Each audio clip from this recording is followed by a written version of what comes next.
Random House. When was it copywritten? Copywritten and renewed in 1985. 1985! None of us were alive. Hey, That's not true. hey! I was a year old. I can hold it for you. For Teddy Owens. Teddy Owens! That's it. Every Who down in Whoville liked Christmas. Oh. But the Grinch who lived just north of Whoville did not. The Grinch hated Christmas. The whole Christmas season. Now please don't ask why. No one knows the reason. It could be his head wasn't screwed on just right. It could be perhaps that his shoes were too tight. But I think that the most likely reason of all may have been that his heart was 2 sizes too small. But whatever the reason, his heart or his shoes, he stood there on Christmas Eve, hating the Who's, staring down from his cave with a sour, grinchy frown at the warm lighted windows below in their town. For he knew every Who down in Whoville beneath was busy now hanging a mistletoe wreath. And they're hanging their stockings, he snarled with a sneak. Tomorrow is Christmas, it's practically here. Then he growled with his Grinch fingers nervously drumming. I must find some way to stop Christmas from coming! For tomorrow he knew. All the Who girls and boys would wake bright and early. They'd rush for their toys, and then all the noise. That's one thing he hated. The noise!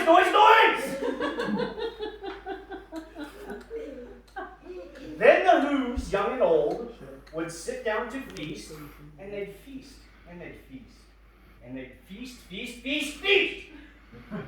They would feast on Who pudding and rare Who roast beef, which was something the Grinch couldn't stand in the least. And then they'd do something he liked least of all. Every Who down in Whoville, the tall and the small, would stand close together with Christmas bells ringing.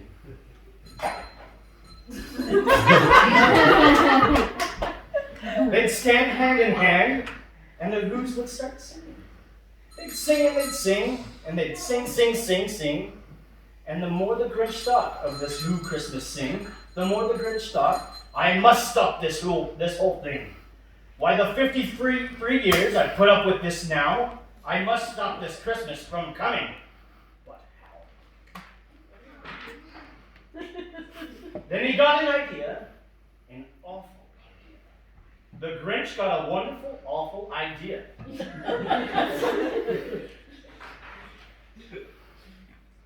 I know just what to do, the Grinch laughed in his throat, and he made a quick Santa Claus hat in the coat. And he chuckled and cluckled. What a great Grinchy trick. New word. Yeah. With this coat and this hat, I look just like Saint Nick. All I need is a reindeer. The Grinch looked around. But since reindeer are scarce, there are none to be found. Did that stop the old Grinch? No. The Grinch simply said, if I can't find a reindeer, I'll make one instead. So he called to his dog Max, then took some red thread, and he tied a big horn on top of his head. Then he loaded some bags and some old empty sacks on a ramshackle sleigh, and he hitched up old Max. Then the Grinch said, get it! The sleigh started down towards the homes where the Who's lay asleep in their town. All the windows were dark, quiet, snow filled the air. All the Who's were all dreaming, sweet dreams without care. Then we came to the first house on the square. This is stop number 1, the old Grinchy Claus hissed. He climbed up on the roof, empty bags in his fist.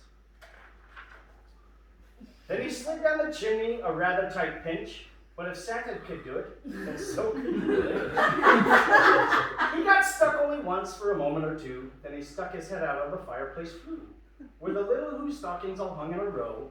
These stockings, he grinned, are the first thing to go. Then he slithered and slumped with a smile most unpleasant around the whole room. And he took every present. Pumpkins and bicycles, roller skates, drums, checkerboard tricycles, popcorns, and plums. And he stuffed them in bags, the Grinch very nimbly stuffed all the bags, one by one, up the chimney. Then he slunk to the icebox, he took the Who's feast, he took the Who pudding, he took the roast beast. He cleaned out the icebox as quick as a flash, why that Grinch even took their last can of Who hash. Then he stuffed all the food up the chimney with glee, and now, the Grinch said, I will stuff up the tree.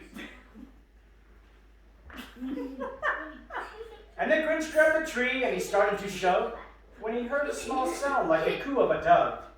He turned around fast and he saw a small Who, little Cindy Lou who was no more than 2.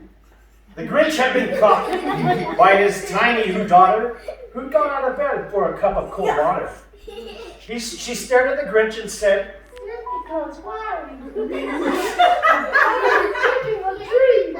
Christmas tree, why?" But you know that old Grinch was so smart and so slick, he thought up a lie, and he thought it up quick. Why, my sweet dear, why, my sweet little tot, the fake Santa Claus lied, there's a light on this tree that won't light on one side. So I'm taking it home to my workshop, my dear. I'll fix it up there and I'll bring it back here. And his fib told the child, then he patted her head, he got her a drink and he sent her to bed. And when Cindy Lou went to bed with her cup, he went to the chimney and stuffed the tree up. Then the last thing he took was the log for their fire. Then he went up the chimney himself, the old liar. On their walls he left nothing but hooks and some wire. And then he took the speck of food that he left in, and the one speck of food that he left in the house was a crumb that was even too small for a mouse.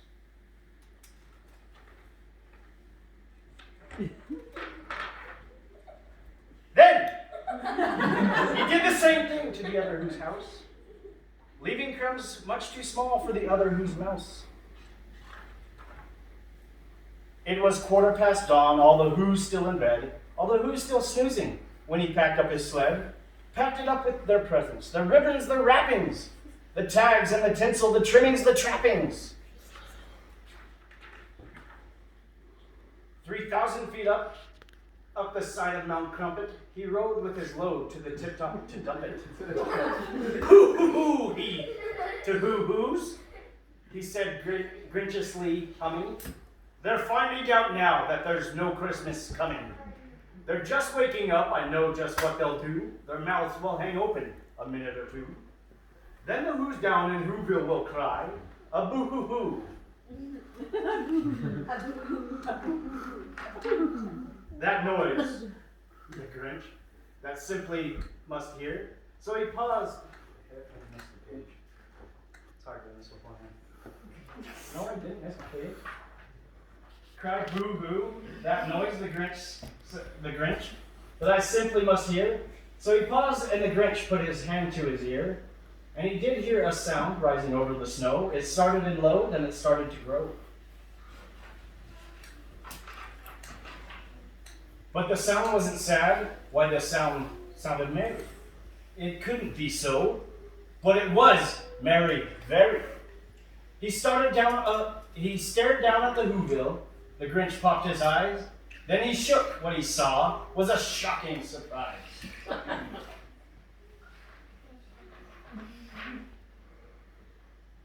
Every Who down in Whoville, the tall and the small, was swinging without a present at all. He hadn't stopped Christmas from coming. It came, somehow or other, it came just the same.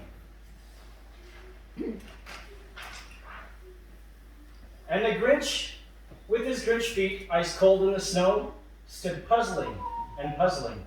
How could it be so? It came without ribbons. It came without tags. It came without packages, boxes, or bags. And he puzzled 3 hours till the puzzler was sore. Then the Grinch thought of something he hadn't before. Maybe Christmas, he thought. doesn't come from a store. Maybe Christmas, perhaps, means a little bit more. And it happened then.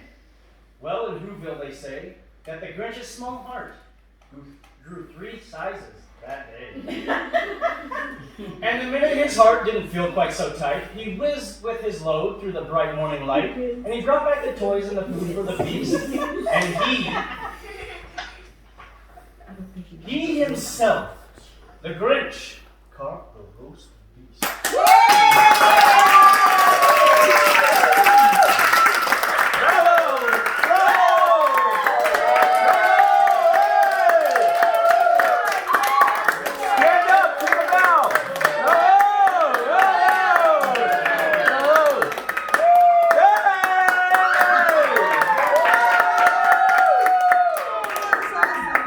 Encore!